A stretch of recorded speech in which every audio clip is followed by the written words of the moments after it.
Naglabas ng statement ang Archbishop of Manila ng Roman Catholic Church na nababahala na ang simbahan katolika sa nagaganap na matinding hidwaan pang-politika.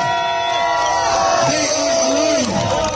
The Roman Catholic Church, the Archdiocese of Manila, by the declaration today, ngayong hapon ni Archbishop Advincula, the Roman Catholic Church is now observing kung paano na naapektuhan ng todo-todo ang mamamayang Pilipino sa gitna ng mga krisis at daluyong ng iba't ibang kalamidad ay inuuna pa ng liderato ng gobyerno, lalo na sa side ngayon ni Marcos, ang mga marunuming laro sa politika.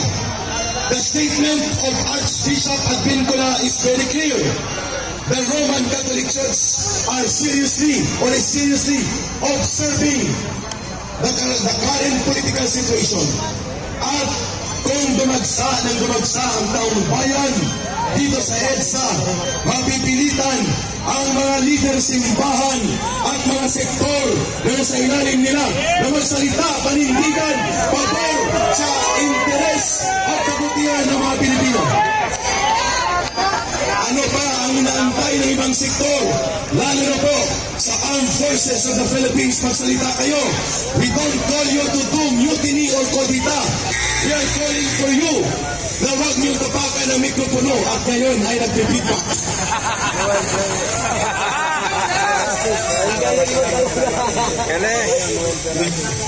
Nag-joke pati nga Eric ka na.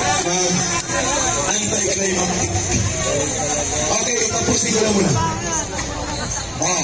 Mayroon tayong panawagan na magpantay tayo because just this afternoon, mga isang oras pala nakakalipas, we have received and I have read personally the declaration of statement coming from Archbishop Advincula ng Archdiocese of Manila. Ulitin ko, the Roman Catholic Church leadership, they are now in serious observation sa seryosong nagaganap ng mga hidwaang politika at kanilang kino-call out ang atensyon ng liderato ng gobyerno na unahin, na resolbahin ang krisis na kinakaharap ng mamamayan, hindi ang mga marunuming laro sa politikang ito na nagaganap. At sa bahagi natin, walang ibang pasimuno ng ganitong maruming kaguluhan sa politika kung hindi ang pagpapabaya at ang inutil na pangungonsinte ni Marcos sa abusado at maruming laro sa politika ng kanyang pinsan na si Martin Romualdez na sobrang ambisyoso at hindi na makapag-antay ng 2028. Okay, so dahil dyan, babalik lang si Eric. I hope nandito pa kayo mga kapatid at marami pa po ang nagpapaabot ng mensahe na sila po ay pupunta dito at kayo po ang totoong pwersa ninyo. Okay, at ang ating performer ay nandyan na. Para tayo po, people united will never be defeated. Ayun, buhay na buhay at maririnig natin ang isang talento ng ating mga nakikipagkaisa. Ang kanyang pangalan ay si Pilipining Alexandra at siya ay tutugtog ng isang instrumento upang manawagan ang kanyang hymn and rhythm ng pagbabago at nang sa ganon ay mapakinggan ang boses ng mamamayan. Palakpak para kay Pilipining Alexandra. Ay isang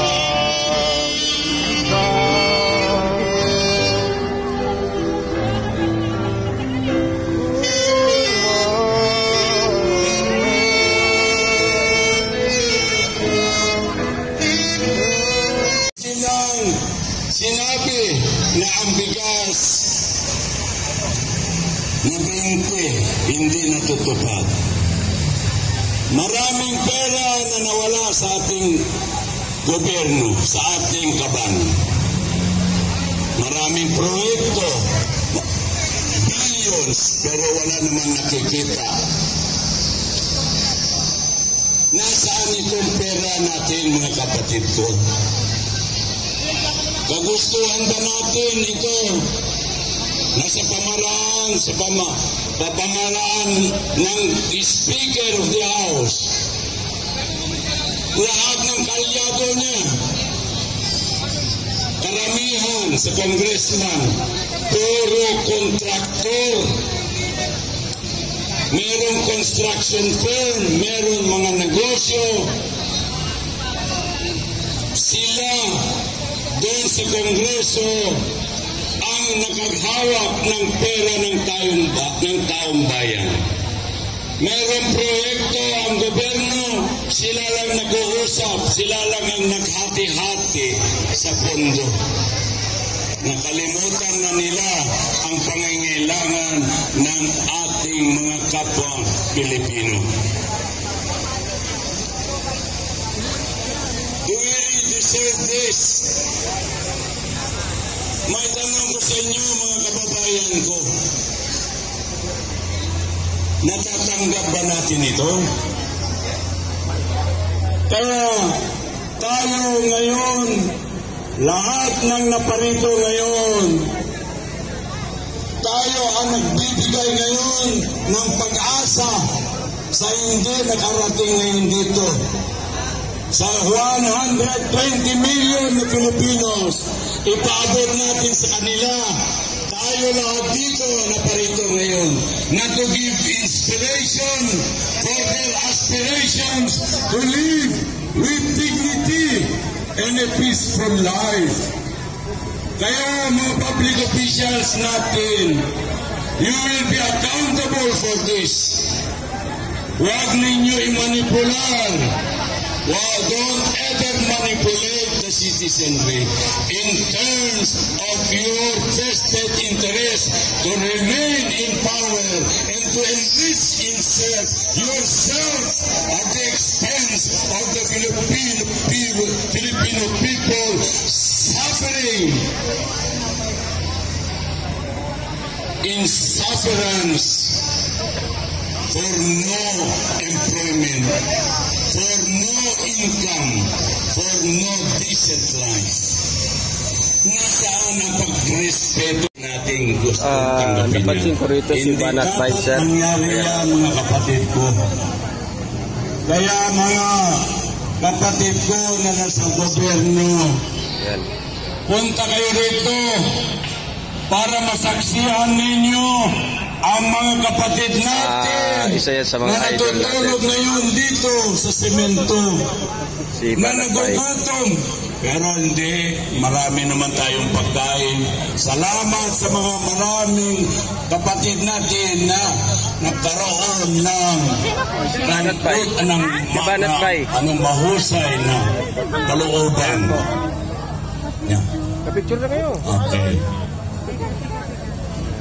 We have to acknowledge the presence of Banat Bay. Nasaan siya? Pag-usapin natin mamaya. So, once again, Si Banat Bay. ito lahat ang masasabi ko, mga kapatid ko. Tayo ang nagbigay ngayon ng inspirasyon sa lahat ng kababayan natin. Sana kayo na mga opisyalis ngayon sa gobyerno, kayo lahat na nakikinig ngayon, samahan mo kami.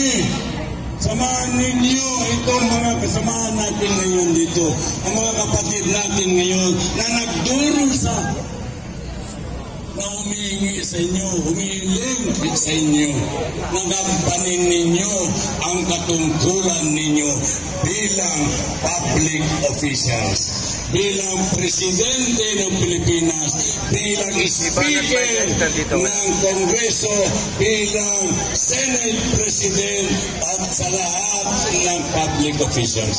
So magandang gabi mga kababayan ko, mabuhay ang Pilipino!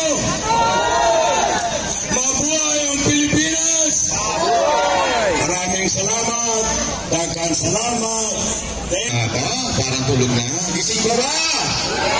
Baka nasa likod dyan. Ayun na, binabati ko po lahat ng ating mga kababayan nakikiisa dito sa atin ngayon sa sa EDSA po. Sa mga nasa social media, meron po mga humihirit dyan ng mga bayarang trolls at sinasabi nila bakit daw madami tayo pero ilan lang daw ang nandito. Hindi ko nila alam, may